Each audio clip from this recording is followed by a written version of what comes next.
문재인 대통령과 시진핑 중국 국가주석이 26일 밤 전화통화를 했습니다. 지난 20일 취임한 바이든 대통령과 문재인 대통령이 조만간 통화를 가질 예정인 가운데 시진핑 주석이 먼저 문재인 대통령과 통화한 것인데요. 청와대는 이번 정상 간 통화가 중국 측의 요청으로 이루어졌다고 전했습니다. 이에 따라 미중 갈등 속에서 미국이 한국에 대해 인도태평양 지역의 린치핀이라고 강조한 가운데 중국이 한국을 놓칠 수 없다는 생각에 선제적으로 움직인 것이라는 해석이 나오고 있습니다. 먼저 청와대에 따르면 전화통화에서 시진핑 주석은 비핵화의 실현은 한중 공동의 이익에 부합한다고 강조하면서 중국은 문 대통령을 높이 평가하며 비핵화 노력을 적극 지지한다고 말했습니다. 이는 지난 2019년 12월 중국 베이징에서 열린 한중 정상회담에서 한반도 평화에 일관적 지지를 보낸다고 언급하는 등 한반도 비핵화를 위한 우리 정부의 노력에 대해 계속해서 긍정적인 평가를 내놓았던 기존 중국의 입장을 재확인한 것이죠. 또한 시 주석은 대화를 통한 한반도 문제 해결에 건설적인 역할을 해달라는 문 대통령의 요청에 남북 대화와 북미 대화를 지지한다는 말로 화답하기도 했는데요.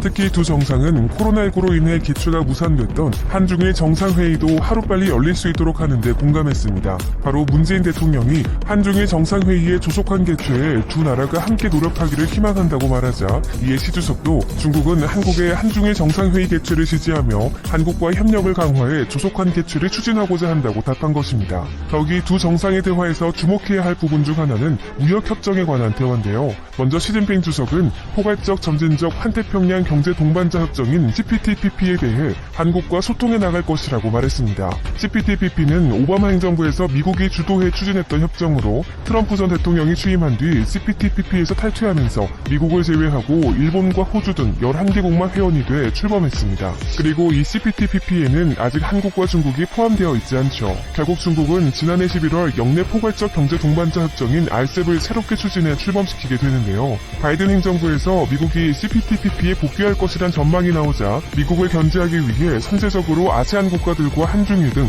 총 15개 국가들과 함께 무역협정을 추진한 것입니다. 더구나 바이든 대통령 당선 직후인 지난해 11월 시진핑 주석은 에펙 정상회의에서 CPTPP 가입 구성을 긍정적으로 검토할 것이라고 밝힌 바 있습니다. 또한 문재인 대통령도 지난해 12월 CPTPP 가입을 검토하겠다고 공식화한 바 있죠. 하지만 현재 CPTPP를 주도하고 있는 일본은 중국의 가입에 부정적인 것으로 알려진 상황인데요. 이런 분위기에도 불구하고 현재 시 주석이 문 대통령에게 이 문제를 놓고 소통하자고 말한 것입니다. 한편 두 정상의 통화 이후 중국 정부와 관영 매체 역시 대화 내용을 공개했습니다. 26일 중국 외교부에 따르면 시 주석이 문 대통령에게 한중 문화교류의 해 정식 출범을 공동으로 발표할 준비가 돼 있다고 밝혔다는 것입니다. 또한 이에 문 대통령 역시 한중 수교 30주년을 앞두고 문화교류의 해를 갖게 돼 기쁘다면서 양국은 방역과 경제, 문화, 교육 등의 분야에서 협력을 지속적으로 추진해 나갈 것이라고 화답했다고 강조했는데요. 특히 중국 외교부는 시 주석이 한국과 국제 문제에 대한 공조를 강화하고 다자주의와 자유무역을 보호하기 위해 협력할 의사가 있다는 뜻을 밝혔고 문 대통령은 기후변화나 지속가능한 개발 등의 문제에서 중국과의 소통을 유지해 나갈 것이라고 답했다고 설명했습니다. 하지만 중국 외교부는 청와대의 발표와 달리 시 주석의 방안이나 한반도 문제 등에 대해서는 별다른 언급을 내놓지 않았죠. 게다가 중국 외교부와 별도로 중국 공산당 기관지인 인민일보 역시 문 대통령과 시 주석의 통화 내용을 자세히 보도했습니다. 하지만 인민일보 보도 내용에도 시진핑 주석의 한국 방문과 관련된 내용은 구체적으로 담겨있지 않았는데요. 다만 외교부 발표에 이어 인민일보 역시 두 정상의 통화 내용을 일면에 비중 있게 보도한 점으로 미뤄볼 때 중국 측이 서둘러 한국을 찾고 싶어하는 것 아니냐는 해석이 나오고 있습니다. 실제로 인민일보뿐 아니라 관영 CCTV도 한중 간 정상통화를 톱뉴스로 보도하는 등 주요 소식으로 다루었죠. 그렇지만 주요 중국 매체들은 문 대통령이 시 주석에게 방한 요청을 한 것과 관련해서는 한국이 중국과 긴밀한 교류를 하길 원한다고 표현했습니다. 이에 따라 두 정상의 통화 직후 시진핑 주석의 방한 시기에도 관심이 집중되고 있는데요.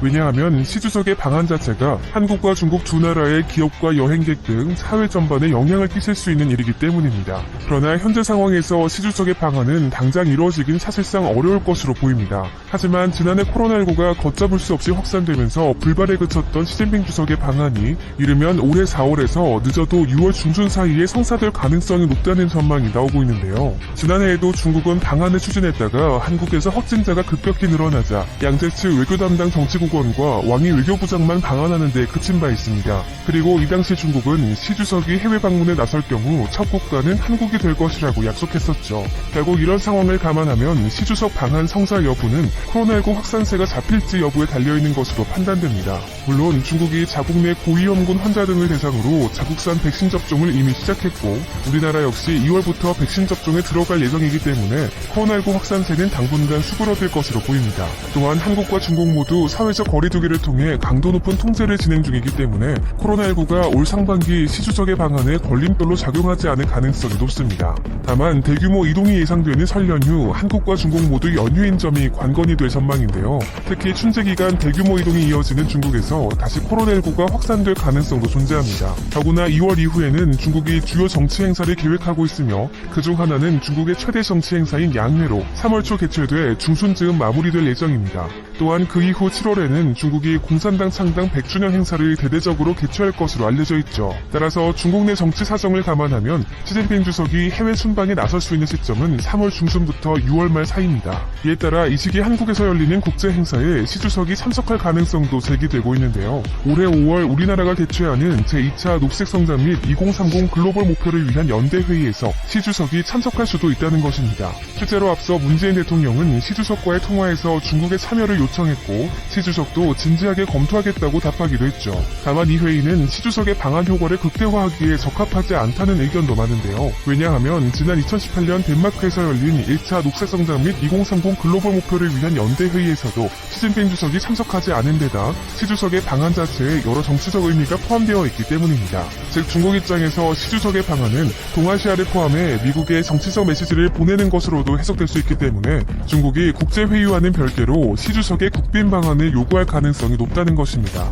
이렇게 문재인 대통령과 시진핑 주석의 전화통화에 이어 시진핑 주석 방안까지 가시화되면서 일각에서는 바이든 행정부가 출범한 지 일주일도 채 지나지 않아 한중 정상통화를 진행한 것은 시 주석이 미국을 견제하려는 의도를 보인 것이라고 해석하고 있는데요. 이에 대해 SCMP도 이번 통화는 바이든 신임 미 행정부의 주도로 서방 국가가 커져가는 중국의 영향력을 대응하기 위해 반중 민주사회 동맹을 구축하려는 노력 가운데 이뤄졌다고 평가하면서 일부 전문가들은 중국이 미국의 노력을 저지하기 위해 한국의 마음을 사로잡으려는 전략의 일환으로 보고 있다고 보도했습니다. 그러면서 대중 압박 전선에 한국을 끌어들이려는 서방 국가들은 앞으로 중국의 움직임을 면밀히 들여다볼 것이라고 진단했죠. 실제로 박원곤 한동대 국제지역학과 교수는 중국의 움직임을 매력 공세라고 표현했는데요. 이는 중국이 미국 주도로 형성되고 있는 반중 민주주의 동맹에서 한국이 적극적인 역할을 하지 못하도록 하려는 행보라는 것입니다. 더욱이 SCMP는 미국의 전통적 동맹국인 영국이 G7을 확장시켜 한국과 인도, 호주가 포함된 민주주의 10개국 연합을 구축하려 한다는 사실을 상기시켰는데요.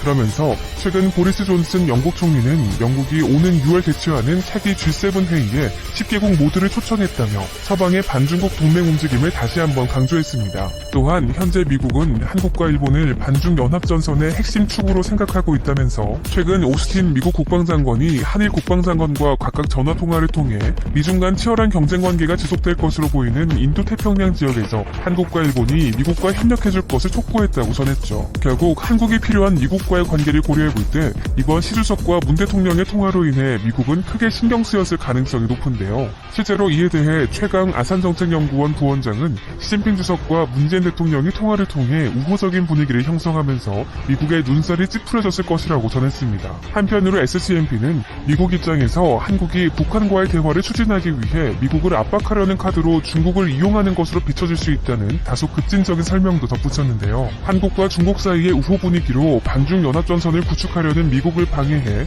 북한과의 관계 개선에 나서려는 의도라는 것이죠. 하지만 지금까지 청와대의 행보를 볼 때 반중 전선을 구축하려는 미국을 방해하려는 분석만큼은 분명 틀린 것으로 판단됩니다. 하지만 이러한 모든 분석과 달리 한국이 미중 경쟁 사이에서 어느 한쪽 편도 들고 싶어하지 않는 것을 존중해야 한다는 의견도 나오고 있는데요. 바로 최근 미국 예일대 세계법적분쟁센터 브라이언 킴이 기고문을 통해 한국에는 고래 싸움에 새우등 터진다는 속담이 있다고 소개하면서 현재 문재인 대통령은 미국과 중국의 장기판에 말로 활용됨으로써 초래될 불안정을 경계할 것이라고 주장한 것입니다. 그러면서 서울은 베이징과 1000km 떨어져 있지만 워싱턴과는 11,000km 떨어져 있고 미국 관광객보다 6배 많은 중국 관광객이 한국을 찾는다는 상황을 언급하면서 한국의 입장에서 미중 간 선택을 강요받는 것은 미중 양쪽으로부터 모두 타깃이 될 수 있다는 두려움을 초래한다며 한국의 입장을 대변했습니다. 한편 시진핑 주석의 선제적인 움직임에 미국 역시 한국으로 신경이 향할 수밖에 없는데요. 미국은 일단 한미 외교장관 통화를 통해 다시 한번 양국 관계를 다졌습니다. 바로 이번 27일 강경화 장관이 토니 블링컨 미국 국무부 국무부 장관과 전화통화를 하고 양국 관계와 한반도 문제를 포함해 양국 공통 관심사에 대해 의견을 교환한 것입니다. 그리고 통화가 끝난 뒤 블링컨 장관은 강경화 장관과 나는 자유롭고 개방된 인도태평양 지역을 위한 평화와 안보, 번영의 핵심 축인 한미동맹의 지속적 힘과 중요성을 확인하고 한미일 협력의 중요성을 강조했다고 밝혔습니다. 또한 블링컨 장관은 미국과의 동맹을 강화하고 세계에 재관여하겠다는 바이든 대통령의 약속을 한국에 다시 한번 강조하게 돼 기쁘다고 덧붙였죠. 이렇게 시진핑 주석이 적극적으로 한국과의 우호관계 형성을 추진하는 가운데 바이든 행정부의 초대 외교수장인 블링컨 장관이 한미일 삼각동맹 강화를 강조하고 나서면서 한국의 미중 모두의 관심이 집중되고 있습니다. 결국 앞서 시진핑 주석이 미국을 향해 유화 제스처를 보였지만 바이든 행정부가 냉정한 반응을 보인 가운데 조만간 진행될 바이든 대통령과 문재인 대통령의 전화통화에서 어떤 언급이 나올지에 대해서도 관심이 더욱 집중되고 있는